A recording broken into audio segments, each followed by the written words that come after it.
ప్రజలకు గొప్ప శుభవార్త ఏమిటంటే, దేవుడు లోకమును ఎంతగానో ప్రేమించాడు. ఆయన ఈ భూమి మీద పుట్టినటువంటి ప్రతి మానవుణ్ణి దేవుడు సృజించాడు. ఆయన తల్లి గర్భములో నుంచి కాపాడుతూ వస్తుంటున్నాడు.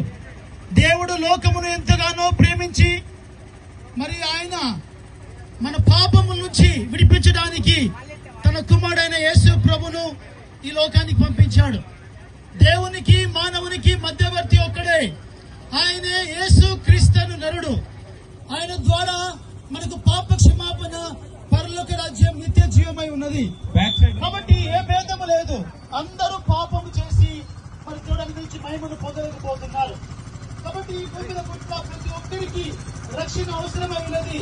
రక్షణ అంటే ఏంటంటే పాపం నుంచి విడుదల, శాపం నుంచి విడుదల, సాతాను అధికారం నుంచి విడుదల.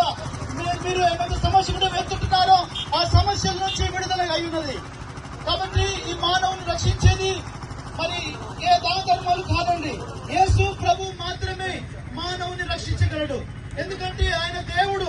ఆ దేవుడే మానవ అవతారిగా ఈ లోకానికి వచ్చాడు. ఎందరో మంది ఈ భూమి మీదకి వచ్చారు, మరి అందరూ చనిపోయారు, సమాధి చేయబడ్డారు, కానీ ఒక్కరు కూడా లేవలేదు. కానీ యేసు ప్రభు ఈ లోకంలో జీవించాడు. ఆయన పరిశుద్ధంగా జన్మించాడు, మరి పరిశుద్ధంగా జీవించాడు. అలాగే తన యవ్వన రక్తమును, పరిశుద్ధమైన రక్తమును మనందరి కొరకు కార్చాడు. మన పాపం పోవాలంటే కేవలం యేసు ప్రభు ద్వారా మాత్రమే సాధ్యమవుతుంది. కోళ్ళ గొర్రె మేకల యొక్క రక్తము పాపమును తీసివేయజాలదు. ఎందుకంటే ఈ భూమి మీద మరి ఆ రక్తము అపవిత్రమైనది.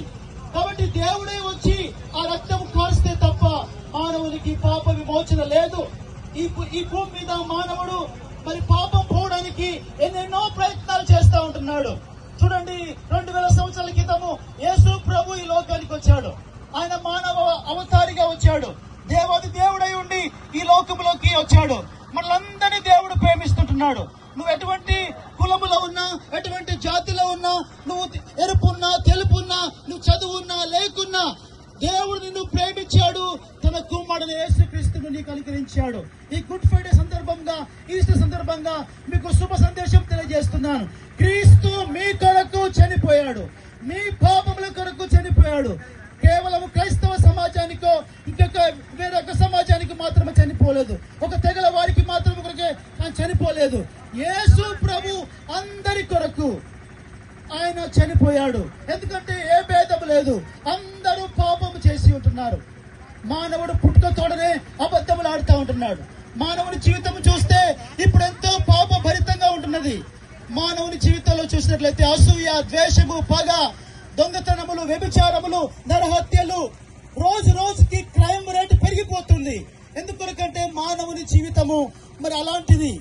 మానవుని జీవితంలో ఎన్నో మరి పాప కార్యాలు ఉంటున్నాయి. ఈ పాపం పోవాలంటే మరి దేవాది దేవుడే ఒక పరిష్కారం తెలియజేశాడు. యేసుక్రీస్తును నీ కొరకు, నీ స్థానంలో, నా స్థానంలో, మన అందరి స్థానంలో యేసు ప్రభు శిలువ మీద ఆయన చనిపోవాల్సి వచ్చింది. ఒక పాపము మరి దేవుని యొక్క రక్తాన్నే బలిగొన్నది.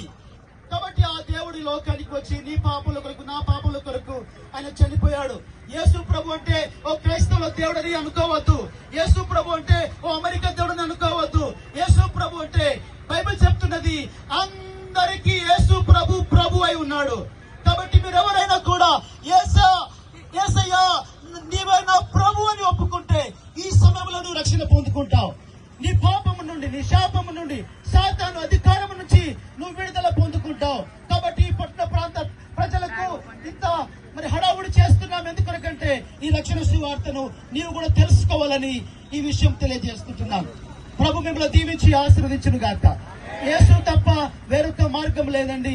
ఆయనే మార్గము, ఆయనే సత్యము, ఆయనే జీవము.